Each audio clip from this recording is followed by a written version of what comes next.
Este programa presenta reportes de medios, testimonios y análisis de expertos. Algunas afirmaciones reflejan opiniones y denuncias que no podemos verificar de forma independiente. En Washington, expertos y legisladores advierten que la persecución religiosa en China no es solo una violación a los derechos humanos, sino una señal temprana de un autoritarismo cada vez más agresivo.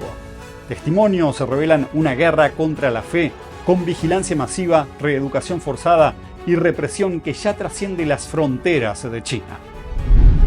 Una investigación difundida por un medio estatal chino destapó abusos sistemáticos en hospitales psiquiátricos, usados para silenciar a disidentes y demandantes. Activistas denuncian internamientos forzados, diagnósticos falsos y torturas en una práctica que expertos califican como una herramienta encubierta de represión política. Y Estados Unidos acusa a China de realizar pruebas nucleares secretas en 2020, mientras avanza hacia un nuevo arsenal de más de 1000 ojivas. Con el fin de los límites nucleares entre Washington y Moscú, crece la tensión global y Estados Unidos advierte que no se quedará de brazos cruzados frente a la expansión nuclear de China y Rusia. Todo esto y más en el programa de hoy en China en Foco. Bienvenidos a China en Foco. Mi nombre es Julián Bertone. Durante décadas, China se esforzó para proyectar al mundo una imagen de modernización acelerada, crecimiento económico y estabilidad política. Rascacielos, tecnología de punta y una presencia cada vez más fuerte en el escenario internacional forman parte de este relato. Pero detrás de este avance visible existe otra realidad que rara vez se muestra al mundo. Y cuando se hace es difícil de creer, a pesar de los cientos y miles de testimonios de ciudadanos chinos. Esta es una realidad que no se refleja en las cifras económicas del país ni aparece en sus acuerdos comerciales, pero lleva latente desde hace decenas de años y está lista para estallar en la cara del PSC en cualquier momento. En los últimos días, esa dimensión menos visible que tiene que ver con la libertad religiosa y la persecución a la fe por parte del régimen chino volvió al centro del debate en Washington, donde legisladores y expertos advirtieron que la forma en que el Estado chino trata a las personas creyentes podría anticipar tensiones mucho más profundas, dentro y fuera de sus fronteras. En una reciente audiencia del Congreso de Estados Unidos, el ex embajador estadounidense para la libertad religiosa internacional, Sam Brownback, lanzó una advertencia contundente. Según afirmó, el Partido Comunista Chino no solo reprime a grupos religiosos específicos, sino que mantiene lo que describió como una auténtica guerra contra Dios. Para Brownback, este fenómeno va mucho más allá de una cuestión de derechos humanos y es una señal temprana de amenazas mayores a la estabilidad global. El argumento central de la audiencia giró en torno a la idea de que cuando un régimen ataca la libertad religiosa, una de las expresiones más profundas de la conciencia individual, está ensayando mecanismos de control que luego se extienden a todas las demás libertades. En palabras del ex diplomático Brownback, la fe actúa como una fuerza estabilizadora en las sociedades y su eliminación abre el camino a formas más amplias de autoritarismo. Brownback sostuvo ante los legisladores que China encabeza hoy un bloque informal de regímenes autoritarios que comparten una misma lógica, y es que consideran a las personas creyentes o de fe como una amenaza al control del Estado. En ese esquema, explicó, los grupos religiosos suelen ser los primeros en ser atacados y paradójicamente los últimos en rendirse. La magnitud de esta política represiva también se refleja en los recursos que el propio Estado chino destina a este fin. Según el testimonio presentado, Beijing invierte miles de millones de dólares cada año en sistemas de vigilancia, control social y campañas de reeducación orientadas a suprimir o domesticar las creencias religiosas dentro de sus fronteras. Los ejemplos abarcan a múltiples comunidades de creyentes, como son los musulmanes uigures en Xinjiang, los budistas tibetanos, los cristianos, tanto católicos como protestantes, y de forma particularmente intensa, los practicantes de Falun Gong. Falun Gong es una disciplina espiritual nacida en China a comienzos de los años 90, que combina ejercicios de meditación con enseñanzas basadas en valores como la verdad, la benevolencia y la tolerancia. Pero su rápida expansión en el país, que llegó a reunir a decenas de millones de seguidores, despertó recelos en la cúpula del Partido Comunista, y en 1999 el régimen lanzó una campaña nacional para erradicar a Falun Gong, una persecución que, según organizaciones de derechos humanos, continúa hasta hoy. Datos recientes recopilados por entidades independientes indican miles de detenciones arbitrarias, centenares de condenas judiciales y denuncias persistentes de torturas, trabajos forzados y sustracción forzada de órganos, una acusación que incluso fue calificada como bárbara por exfuncionarios estadounidenses y expertos internacionales. Pero la represión no se limita a Falun Gong. Durante la audiencia también declaró Grace Jean Drexler, una ciudadana estadounidense de origen chino, quien relató el caso de su padre, un pastor cristiano fundador de la iglesia de Sion en China. Desde octubre, este pastor permanece encarcelado tras una redada contra su congregación. Y según el testimonio de su hija, más de un centenar de pastores y fieles fueron interrogados, detenidos o amenazados en el último año. Las autoridades chinas justifican estas acciones bajo el concepto de sinización de la religión. En términos simples, se trata de adaptar las creencias religiosas a la ideología y a los intereses del Partido Comunista. La audiencia en el Congreso estadounidense coincidió con la Cumbre Internacional para la Libertad Religiosa, donde legisladores de ambos partidos coincidieron en que la respuesta internacional a estas preocupaciones no puede limitarse a declaraciones simbólicas. Algunos propusieron sanciones específicas y plantearon que el respeto a la libertad religiosa debería formar parte de cualquier negociación diplomática o comercial con el régimen chino. Incluso en otros países fuera de China también llegan ondas de esta represión y persecución. Por ejemplo, Grace Jean Drexler denunció que fue objeto de vigilancia, acoso e intentos de intimidación en suelo estadounidense, lo que refuerza las advertencias sobre el alcance transnacional de las operaciones de presión del régimen chino. Para Brownback, el mensaje es inequívoco. Ignorar o minimizar la persecución religiosa en China no conduce a la estabilidad, sino que envalentona a los regímenes autoritarios. En su análisis, las comunidades perseguidas no son solo víctimas, sino también actores clave en la defensa de las libertades, dispuestas a resistir incluso a costa de su propia vida. Creo que todos debemos preguntarnos hasta qué punto el mundo está dispuesto a mirar hacia otro lado cuando la fe, y con ella la libertad, es sometida al control absoluto de un poder político.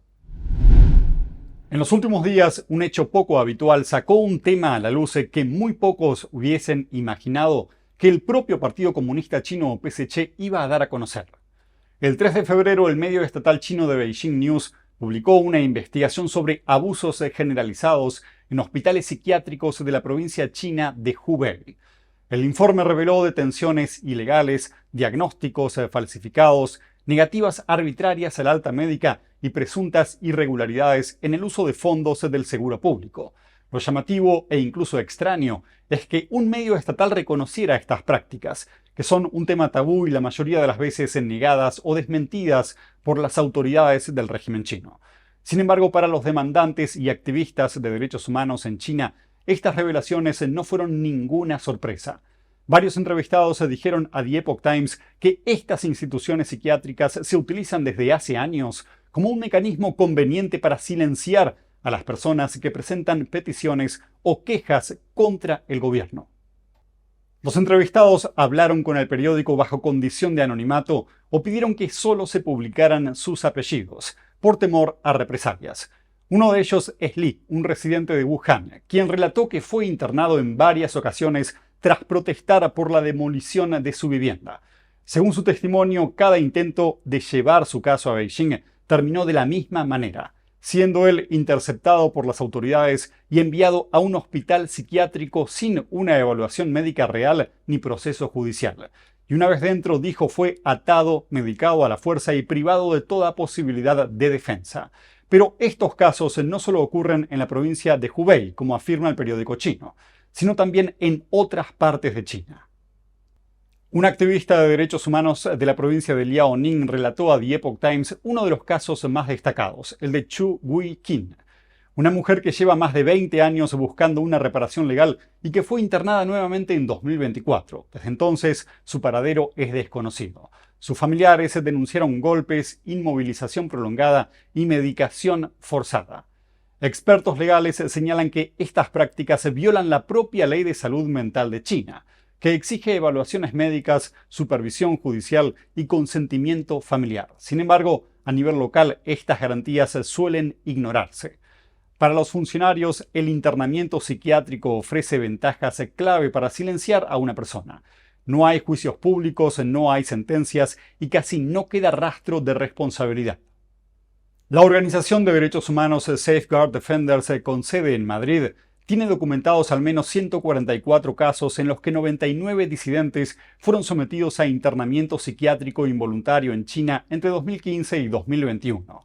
El grupo advirtió que debido a la opacidad del sistema chino y a la dificultad de recabar pruebas, los casos conocidos públicamente probablemente solo representan una fracción de la verdadera magnitud de esta práctica.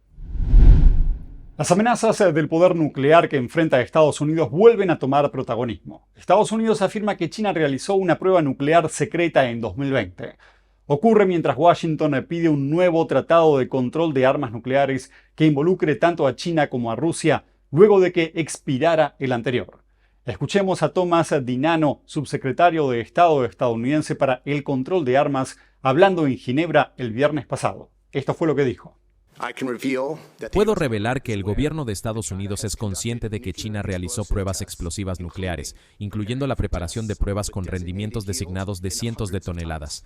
DiNanno afirma que el ejército chino ocultó sus pruebas al disminuir la eficacia del monitoreo sísmico.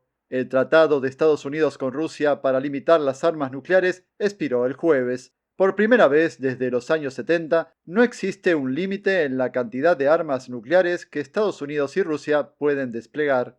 Ahora el presidente Trump está impulsando un nuevo tratado que también debe incluir a China. Esto se produce mientras Estados Unidos enfrenta una amenaza creciente no de una, sino de dos potencias nucleares. China sigue encaminada a tener más de 1.000 ojivas nucleares para 2030 y Rusia está apoyando esta acumulación al ayudar a China a desarrollar el material fisible de grado armamentístico necesario para su expansión.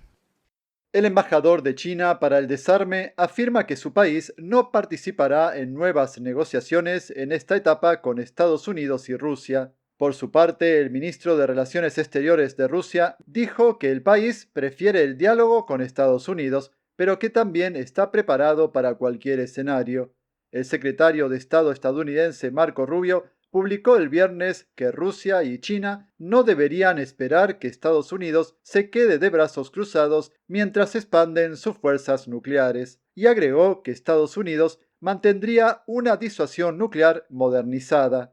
El año pasado, el presidente Trump ordenó al Departamento de Guerra que comenzara a probar armas nucleares. Cabe destacar que la orden se dio menos de una hora antes de su reunión con el líder chino Xi Jinping en Corea del Sur. Trump dijo que China, Rusia y Corea del Norte estuvieron probando armas nucleares y no quiere ser el único país que no prueba. Hace 4 meses, el Washington Post informó que China estuvo expandiendo rápidamente un histórico sitio de pruebas nucleares. Según imágenes satelitales, ese sitio es donde Beijing probó su primera bomba atómica en los años 60. Y mientras el mundo debate sobre la censura y la libertad en Internet, una nueva y alarmante estrategia del régimen chino empieza a quedar al descubierto. Expertos en seguridad digital salieron a denunciar que Beijing estaría usando tácticas digitales extremas para ocultar tensiones internas y manipular la información que circula a nivel global. Y esta vez no se trata de censura, es algo mucho más inquietante. Según investigadores y directivos de redes sociales, el régimen chino estaría inundando plataformas digitales con pornografía de forma deliberada para ocultar y bloquear el acceso a información sensible que circula por Internet.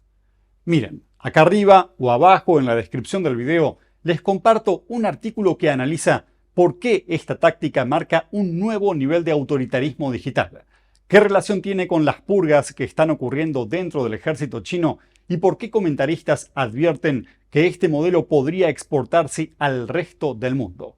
Les aseguro que es una lectura clave para entender cómo se está redefiniendo el control de la información en la era digital.